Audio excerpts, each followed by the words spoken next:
What's going on, my fellow A-Plusers? Welcome back once again to a brand new episode of A-Plus Morphinominal, your stop for your Power Rangers, Super Sentai, Kamen Rider review and news right here on our YouTube page. It is I, your Morphinominal host, Adam Perez, back once again with a brand new review for you guys as we're going to get into Kiramager episode number 35, ladies and gentlemen. And to be perfectly honest with you, I literally just spent the past 25 minutes or so recording the review for episode 35 of Kiramager. And when I went to go back to go ahead and start editing it and formatting it, only come to find out that I unfortunately didn't have my mic on the entire time I filmed my review. So I'm going to be perfectly honest with you guys. I'm not going through the same thing I just talked about again. I'm just not. So this will be in a very abridged version of episode 35. So I apologize if you guys missed out on what I certainly had planned for you guys originally. But no, I'm not about to go through all that again. The frustrations of creating content for YouTube, ladies and gentlemen. Sometimes you just have no energy to go ahead and go back and do what you just did and talk about the same things all over again. So guys, I'll certainly do my best to keep you entertained on my second take of this particular review. But happy Toku Tuesday, ladies and gentlemen. We certainly have some other Super Sentai and Tokusatsu stuff coming your way today. For those of you who are in fact Patreon members, I believe we probably did have ourselves a brand new Gokaiger review drop for you guys today. And then of course we've got Kamen Rider Saber for the general public in general dropping on our channel later on today as well. So certainly go ahead and look out for that. But let's go ahead and get into episode number 35 of Kiramager, an episode that I personally really enjoyed. Honestly, I thought it was rather humorous, getting the opportunity to see a different side of Mabusheena this week. And if I had to kind of make reference into what this episode kind of reminded me of, there are very much elements of like Jackie Chan's Drunken Master in here that I absolutely love, and there are hints of like the movie Hangover also. Like for me, one of the reasons why I loved this episode was just the way and how they decided to tell its story. I thought the storytelling was pretty well in the sense of revealing how everything transpired for Mabusheena's hangover, if you will, while she was in fact sleeping, right? I mean, we get to see her wake up this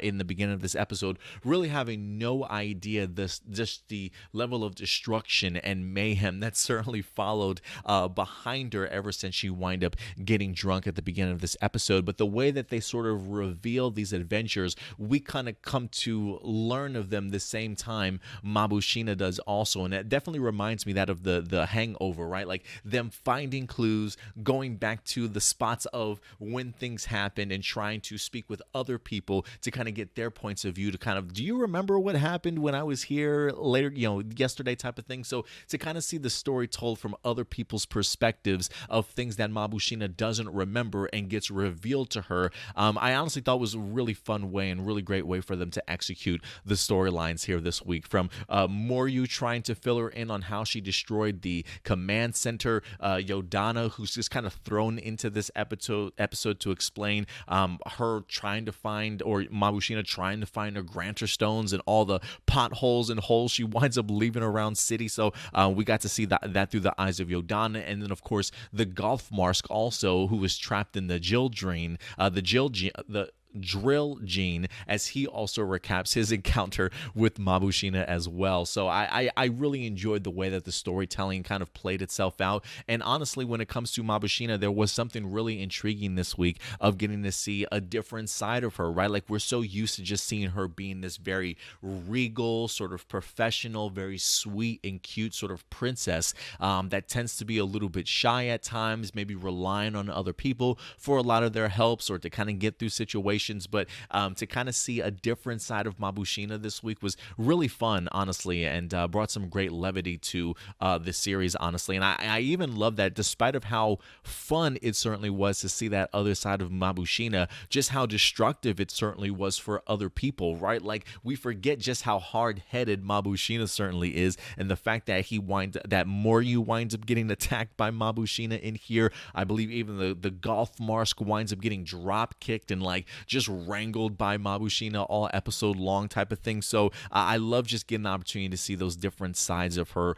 and to show that there is more to her than just this shy princess that we've kind of come to enjoy and love. Like Mabusheena this week just reminded me of like that drunk friend that you just don't want to take anywhere or hang out with because you know how wild they get, you know, when they start getting some alcohol in them type of thing. Like you just can't leave them alone. They become loud, obnoxious, gotta touch everything, right? Gotta be a little bit, maybe a little bit more bossy, doesn't have control over what she's doing type of thing. Don't know how many drinks it takes before she gets drunk, right? Just the really like irresponsible drinker. That's exactly what Mabusheena certainly was here in this episode. But it definitely made me laugh. And who knew that the idea of just tea made Crystallians drunk? I absolutely had no idea, but I thought it was a really fun premise for them to go ahead and play around with. Really, the beginning of this episode just kind of highlighted Moryu sending off a care package, if you will, or a I'm sorry package to somebody he was doing business with, right? Apparently, he got one of their orders wrong,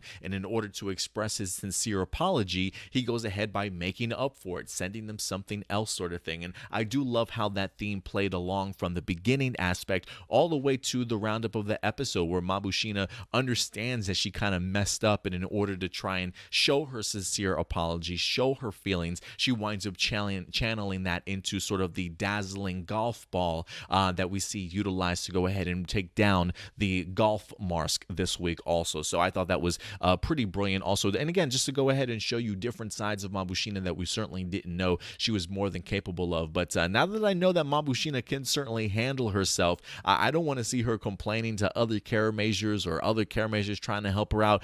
Mabusheena can clearly go ahead and take care of herself. And again, I do love the fact that even though there is sort of a hilarity side of things when it comes to Mabusheena, I do love that at the end of the episode when she gets drunk again, it almost becomes like a horror film, right? Like the creepy music comes out as she like rushes towards the camera and like freezes on her, because you just know the mayhem that's about to ensue and the fear that all the Kiramagers and everybody else certainly has. And then when you actually get to the epilogue scene in the middle of the credits, you come to see exactly why everybody was pretty terrified of Mabusheena getting drunk once again. But I honestly thought that was a really great way of handling this episode. Quick 2 shout outs though does have to go to the Golf Marsk Beast this week. I thought the character and costume design was really spectacular. Like just the head alone of the Golf Marsk representing an entire golf course, right? Like you've got the trees that tend to litter a golf course as his hair and even as his beard and mustache type of thing.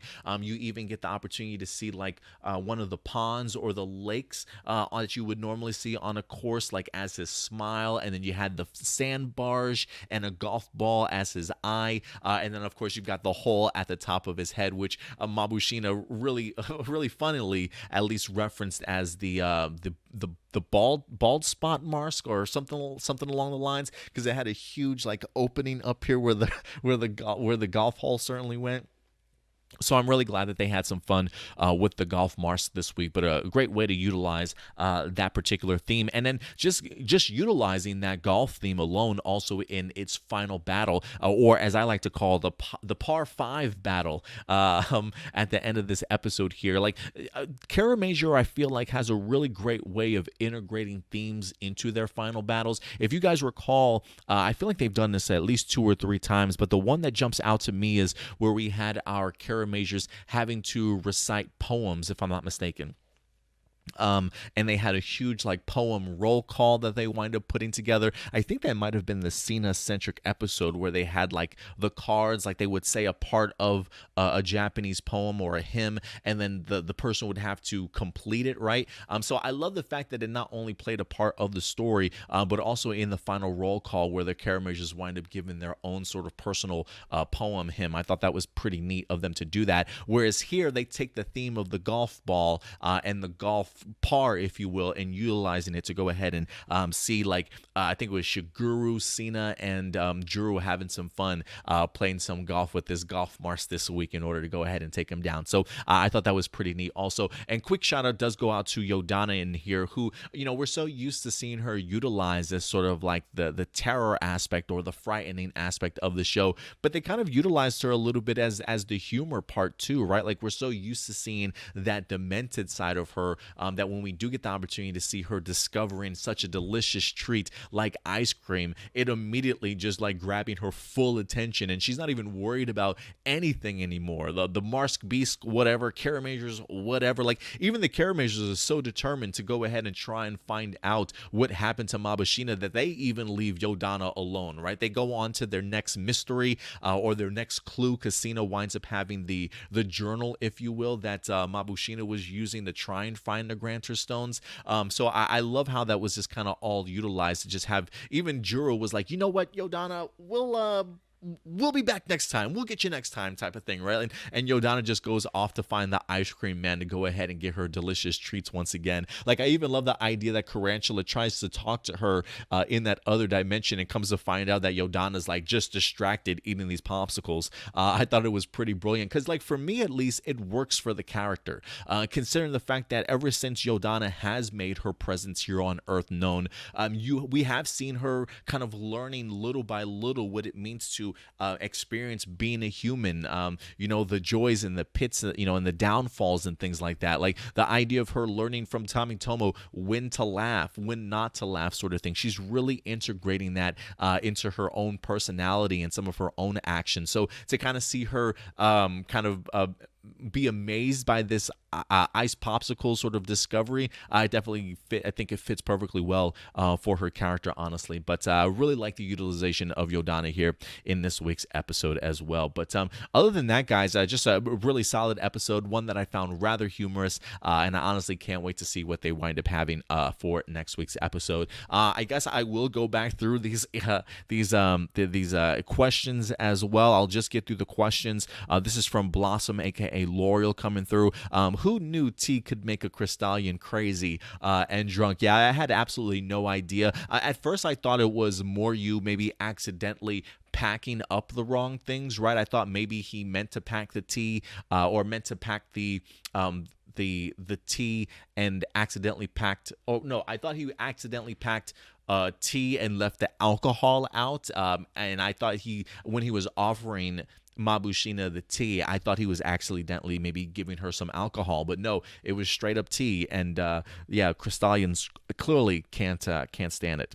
Let's see, you said, wasn't it weird that Yodonna eating that popsicle ends up liking it? Fits her cold heart though, now that I think about it. Yeah, no, it definitely does fit her for sure. I personally didn't find it weird. I more find it humorous and actually just working right along with her storyline and how we've kind of already been introduced to her. So listen, I know people say that they've been freaked out by like her tongue action and stuff like that. Maybe this was the writers trying to figure out, you know what, you like utilizing your tongue that way, let's put it to good use and enjoy this popsicle for the very first time. Who certainly knows? But for me, at least, really, really worked out to kind of see Yodonna utilized in a different way this week. But other than that, guys, that's going to go ahead and wrap it up for us here today, this week. Don't forget, we will in fact be back later on this week. We've got a couple of Super Sentai videos headed for your guys' way, so definitely go ahead and look out for that, some other tokusatsu stuff. And then, of course, we're going to be going live for you guys this upcoming Saturday, as always, at noon Central Time. So certainly go ahead and join us then. But until next time, guys, do me a big favor. Take care of yourselves. Take care of each other. And as always, keep it A+. I'll talk to you guys later. Bye.